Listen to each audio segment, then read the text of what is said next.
Someone betrayed you. Maybe it was a close friend, a pastor, or a family member. The sting is still there, burning in your chest. You want to lash out. You want to burn the bridge to the ground and walk away while it's still smoking. But before you send that angry text, before you start telling everyone exactly what they did, stop. Breathe.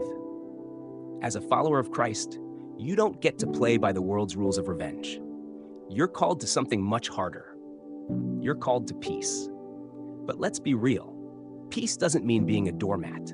Jesus didn't tell us to just ignore the pain and put on a fake smile. He gave us a literal step-by-step guide on how to confront someone who hurt us.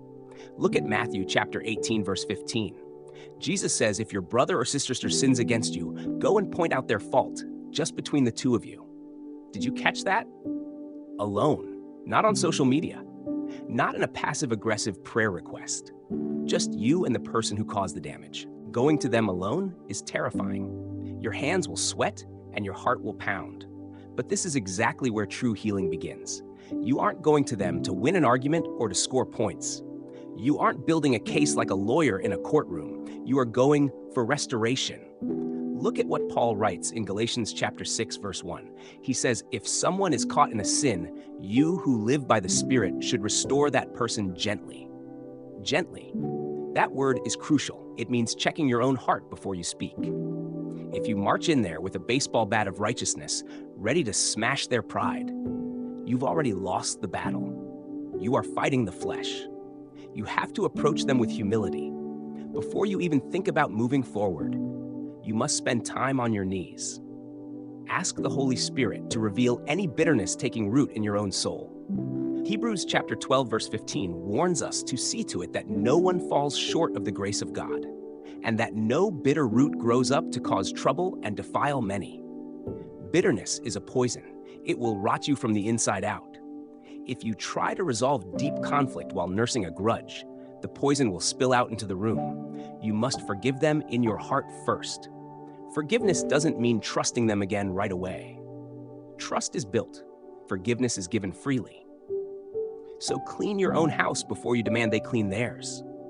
But what if they don't listen? What if they cross their arms and roll their eyes? Jesus knew that would happen. He knew human stubbornness. He tells us in Matthew chapter 18, verse 16, that if they will not listen, take one or two others along. This is not a gossip party. You don't bring your best friends to gang up on the person who hurt you. You bring spiritually mature witnesses, people who love God and love both of you enough to speak the truth. They are there to establish the facts and keep the peace. Conflict usually breeds chaos, but God is a God of order. He laid out this blueprint so we wouldn't tear each other apart. He gave us boundaries to protect our hearts and the unity of His church. But there is a step 3, and it's the one nobody ever wants to reach. You brought the witnesses. You spoke the truth in love. They still won't budge. They refuse to own their actions. Now what? Jesus tells us exactly what to do in Matthew chapter 18, verse 17. He says, if they still refuse to listen, tell it to the church.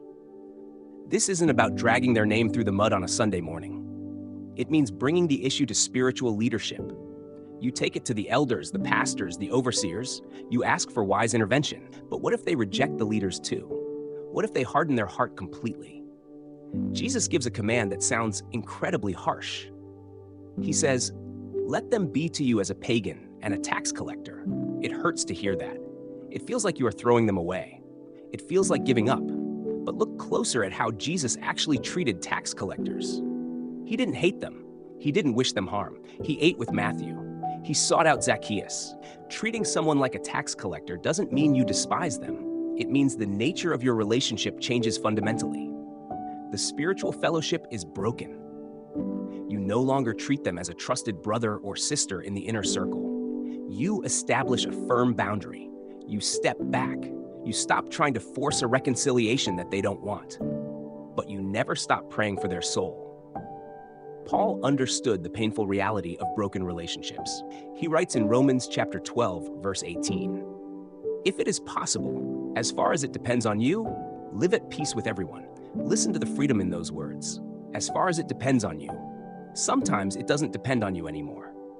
You can't control their pride. You can't force them to apologize. You did everything right, and the bridge still burned. God doesn't ask you to be a hostage to someone else's toxic behavior. He just asks you to keep your own hands clean. When you finally have to walk away, do it without malice. Leave the vengeance to God. Romans chapter 12, verse 19 makes it crystal clear. Do not take revenge, my dear friends, but leave room for God's wrath. For it is written, "It is mine to avenge. I will repay," says the Lord. Let it go. Release the heavy stone you've been carrying. Drop the need to make them understand.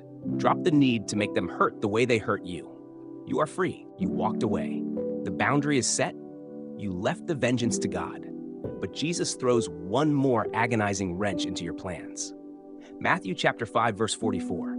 He says, "Love your enemies and pray for those who persecute you." What? Love the person who dragged your reputation through the mud? Pray for the one who shattered your trust? Yes, that is exactly what he commands. It feels impossible. Your flesh screams against it.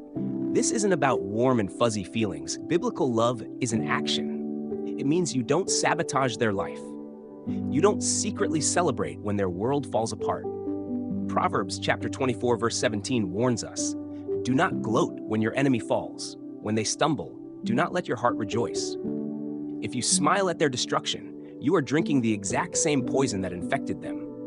You become the very thing you hate. Praying for them shifts the entire battlefield. You stop fighting them in your head. You start fighting for their soul in the spiritual realm. You ask God to open their blind eyes. You ask Him to heal the deep, hidden brokenness inside them that caused them to lash out in the first place. Hurt people hurt people. The person who wounded you is likely bleeding from old wounds you know absolutely nothing about. It takes supernatural strength to pray for an enemy.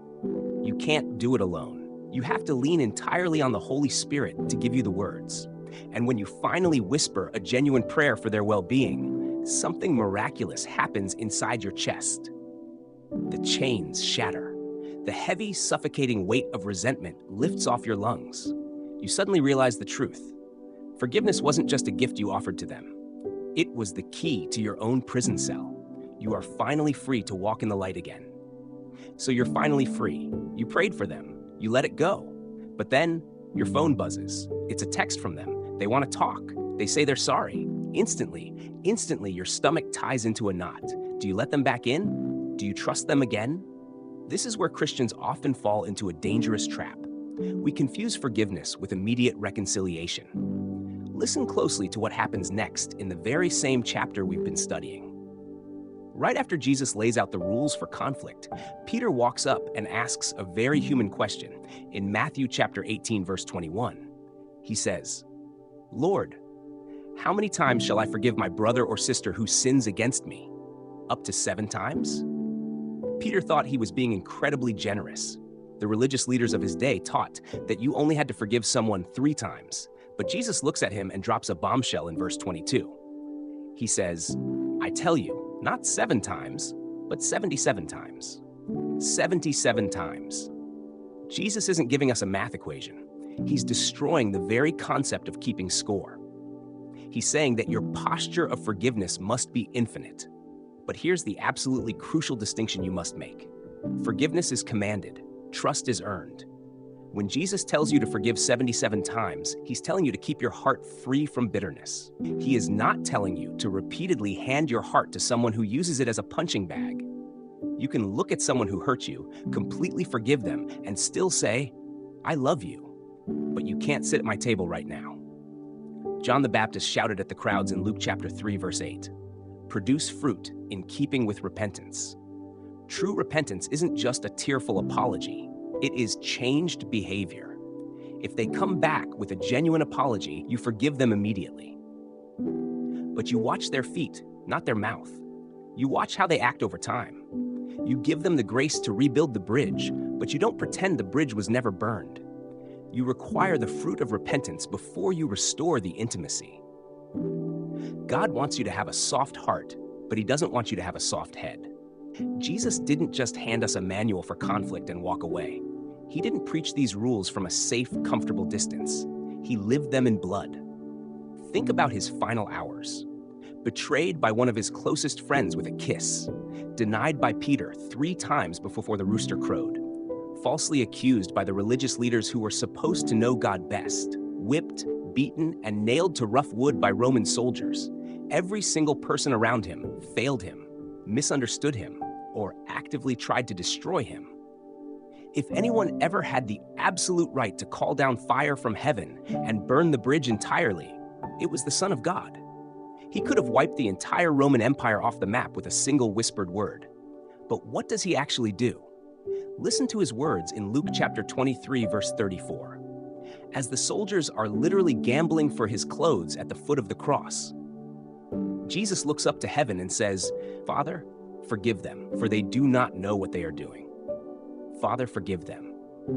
He is suffocating in absolute agony, and his very first thought is to intercede for the souls of his murderers. This is the ultimate standard for every single believer. When you are deeply hurt, your flesh desperately wants to climb down off the cross and fight back. Your human pride screams and demands justice right here and right now. But Jesus tells us clearly in Matthew chapter 16, verse 24, "Whoever wants to be my disciple must deny themselves and take up their cross and follow me." Carrying your cross doesn't just mean dealing with general life struggles like a bad day at work or a financial setback. It means dying to your right to get even with the person who ruined your reputation. It means absorbing the emotional blow, establishing the firm biblical boundary we talked about, and trusting God with the final, perfect justice. It means bleeding grace when the world fully expects you to bleed vengeance. You don't have to be a helpless victim. You never have to let toxic, abusive people dictate your future or steal your joy. But you absolutely must look at the people who shattered your heart and make a final choice. You must choose to say, "I release you to the judge of all the earth." Handling deep conflict the biblical way isn't for the faint of heart.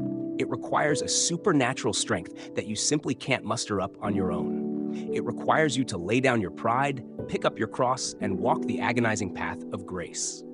That path is the absolute only way that leads to true freedom. When you follow the blueprint of Jesus, you protect your own heart from the poison of bitterness. And you honor the God who forgave you when you were still an enemy. Take a deep breath. Stop planning your revenge. Give the deep pain to God and step into the peace He has waiting for you. Now, I want to hear from you. What's the hardest part about forgiving someone who refuses to apologize? Drop your thoughts down in the comments. Your story might be exactly what someone else desperately needs to hear today. And if this message helped you, hit that subscribe button so we can keep diving into the truth together. Stay strong, and I'll see you next time.